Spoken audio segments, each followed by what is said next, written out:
সম্প্রতি বাম ছাত্র যুব সংগঠনের ছাত্র প্লাবনে ঘটে যাওয়া সাংবাদিকদের ওপর নিগ্রহের বিরুদ্ধে সোচ্চার হন দিলীপ ঘোষ। তিনি জানান, এই আক্রমণ তিনি মেনে নেবেন না। গুন্ডা দমন আইনের মাধ্যমে প্রত্যেককে চিহ্নিত করে শাস্তি দেওয়া হবে। তিনি এও জানান, এমন আন্দোলন উৎপাতের সমতুল্য। বক্তব্যে তিনি ইঙ্গিত করেছেন, বামেদের প্ররোচনায় এমন আন্দোলন হয়েছে। এর বিরুদ্ধে কি বললেন মধুজা সেন রায়, শুনুন। মাননীয় মুখ্যমন্ত্রী বিধানসভায় স্টেটমেন্ট দিয়েছেন, এই ছাত্র আন্দোলন ককরোচ আন্দোলন নামে যে উৎপাত হয়েছে তার সঙ্গে যারা জড়িত, এই নিয়মের বাইরে কাজ করেছে, কাউকে ছাড়া হবে না। উনি বলেছিলেন 16 জনের লিস্ট আছে, কে কোথায় নামও বলেছেন, অ্যারেস্ট হচ্ছে এবং গুন্ডা দমন যে নতুন আইন হয়েছে সেই আইনে এদের বিচার হবে এবং কাউকে ছাড়া হবে না। যে যা ইচ্ছা করবে পশ্চিমবাংলায়, এটা আগে যেগুলো হয়েছে তারও বিচার হবে। দেখুন, আন্দোলন হচ্ছে, সরকার যেটা ঠিক মনে করেছে, মাননীয় নরেন্দ্র মোদী আছেন, তিনি মনে করেছেন যে পদত্যাগ করার দরকার আছে, তো করেছেন উনি। সরকার সব রকম চেষ্টা করেছে, কথাবার্তা বলেছে, অনশন ভাঙার জন্য মাননীয় নাড্ডাজি নিজে গেছেন হসপিটালে এবং বারবার মিটিং হয়েছে। তো ওদের কথাবার্তার মাধ্যমে ছাত্রদের সঙ্গে যেভাবে ব্যবহার করা উচিত, ইমোশনাল, ওরা সরকার সব রকম রাস্তা খুলেছে, ব্যবহার করেছে, তাদের দাবি মানার চেষ্টা করেছে। তো আর যেটা মনে হয়েছে সরকারের আজকে প্রয়োজনে সেটা করিয়েছেন। এটা আন্দোলন নয়, এটা তো উৎপাত। এটা দেশের সব মানুষ বুঝে গেছে। সরকার সেই জন্য কোনো কড়া স্টেপ নেয়নি। দেশের মানুষেরও বোঝা উচিত কারা আন্দোলনের নামে এইসব করছে। সেই সব লোক যারা বারবার দেশের বিরুদ্ধে ইস্যুকে এরা বেশি মদত দেয়, তো সেটা এক্সপোজ হয়েছে। সরকার তার কাজ যেটা করা সেটা করেছে। উনি ছাত্র আন্দোলনের নেতৃত্ব দিচ্ছেন না কেন? যদি মনে করছেন ওটা ছাত্রীত্ব আন্দোলন, এত বড় নেতা, এ পার্টি ও পার্টি, যে পার্টিতে যাচ্ছেন সেটা ডুবে যাচ্ছে। এখন এই ছাত্র আন্দোলনকে ধরে কি ভেসে থাকার চেষ্টা করছেন? সেজন্য আইনের পথে চলছে, পুলিশ আইনের কাজই করবে, আইনের বাইরে যে যাবে আইন তার বিরুদ্ধে যা করার করবে। চলো চলো চলো চলো।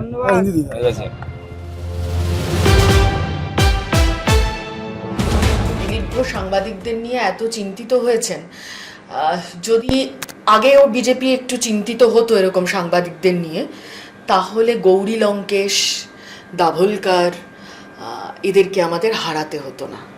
সুদীপ্ত ভৌমিক, ত্রিপুরার, হারাতে হতো না। প্রবীর পুরকায়স্থকে দিনের পর দিন জেলের মধ্যে থাকতে হতো না। পরঞ্জয় গুহ ঠাকুরতা একাধিকবার হেনস্থার মুখোমুখি হয়েছেন তো। এরা সাংবাদিক নন। বিজেপির পক্ষে কথা বললে তিনি সাংবাদিক, আর বিজেপির বিরুদ্ধে কথা বললে, সিস্টেমকে প্রশ্ন করলে সাংবাদিক নন। তাই দিলীপ বাবুরা যাদেরকে যেটাকে সাংবাদিকতা বলে মনে করছেন, সেটাকে আমরা সাংবাদিকতা বলে মনে করি না। আমরা ক্ষমতায় থাকি বা না থাকি, আমরা মনে করি সিস্টেমকে চ্যালেঞ্জ করাটা, সিস্টেমকে প্রশ্ন করাটা সাংবাদিকতার অন্যতম একটা বৈশিষ্ট্য। আমরা একাধিক ঘটনা এর মধ্যে দিল্লির যন্তর মন্তরেও দেখেছি আমরা। দ্বিতীয়ত হচ্ছে যে কি বলেছেন, গুন্ডা দমন আইন। আমি এইটার প্রশ্নে প্রথমত আরেকটা কথা দ্বিতীয়ত বলে রাখি, সেটা হচ্ছে যে সাংবাদিকদের ওপরে নিগ্রহ আমরা কখনো সহ্য করিনি। আমরা এটাকে কখনো সমর্থন করি না। সাংবাদিকদের শ্লীলতাহানি, যে কোনো মহিলার শ্লীলতাহানি, তিনি সাংবাদিক হন বা না হন, এটাকে সমর্থন করার কোনো প্রশ্নই ওঠে না। কিন্তু আরেকটা কথাও তার সাথে সাথে সত্যি, সেটা হচ্ছে যে মেনস্ট্রিম মিডিয়াগুলো কী ভূমিকা পালন করেছে। নিট প্রশ্নপত্র কাণ্ডে ফাঁস হয়েছে, এতগুলো স্টুডেন্ট সুইসাইড করেছে, যারা রাস্তায় নেমেছে তাদের বলেছে পাকিস্তান থেকে ফান্ডিং আসছে, কখনো বলেছে ডিপ স্টেট থেকে ফান্ডিং আসছে, কখনো বলেছে হচ্ছে যে চায়না থেকে ফান্ডিং আসছে, কেউ বলেছে বাংলাদেশের সাথে যোগাযোগ।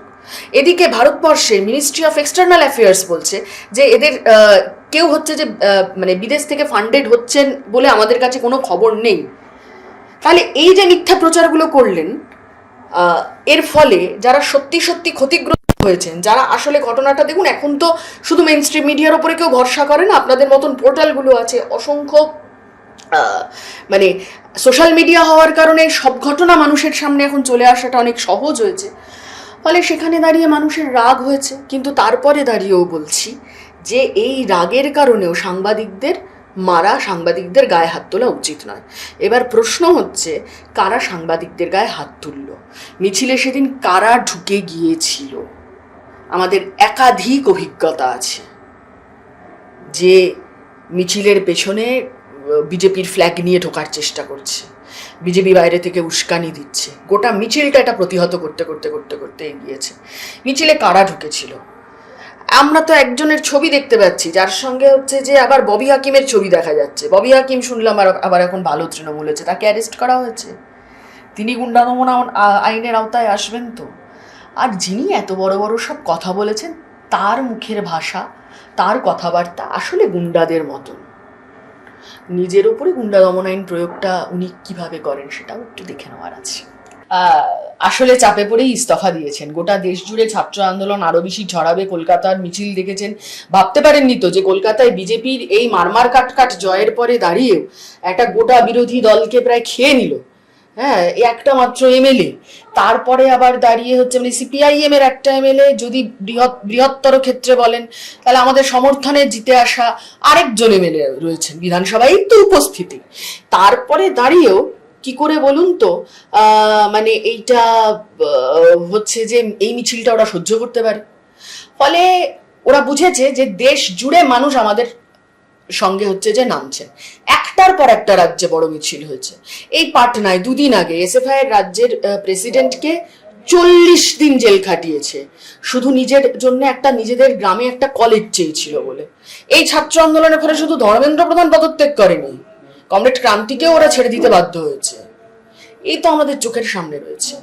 ফলে ওসব দিলীপ বাবু যাই বলুন না কেন, গোটা দেশের মানুষ জানে ছাত্র আন্দোলন না হলে 152 বার হয়ে গেছে পেপার লিকের ঘটনা। ধর্মেন্দ্র প্রধান আগে কোনোদিন পদত্যাগ করেনি, এবার ছাত্র আন্দোলন হয়েছে বলে পদত্যাগ করেছে। আন্দোলনটাকে ওনাদের উৎপাত বলে মনে হচ্ছে কারণ ওনাদের দুর্নীতি সামনে আসছে। গতকাল আমাদের সিপিআইএম এর পেজ থেকে এই ভিডিও আমরা পোস্ট করেছিলাম।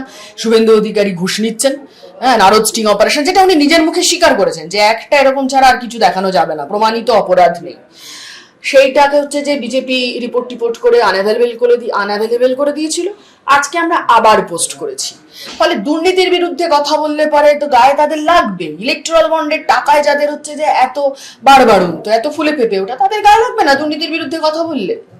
দিলীপ ঘোষরা ছাত্র আন্দোলনকে বরাবর খাটো করেই দেখে এবং ছাত্র আন্দোলন যাতে ফ্লারিশ না করে, ছাত্র আন্দোলনের নামে যাতে হচ্ছে এবিভিপির মতন গুন্ডামি, মধ্যপ্রদেশে গুন্ডামি আমরা দেখেছি, রাজস্থানে গুন্ডামি দেখেছি, আমরা হিমাচল প্রদেশে গুন্ডামি দেখেছি, আমরা কেরালায় দেখেছি, একের পর এক জায়গায় দেখেছি, আমাদের কমরেডদের খুন হতে দেখেছি, একটার পর একটা জায়গায় দেখেছি।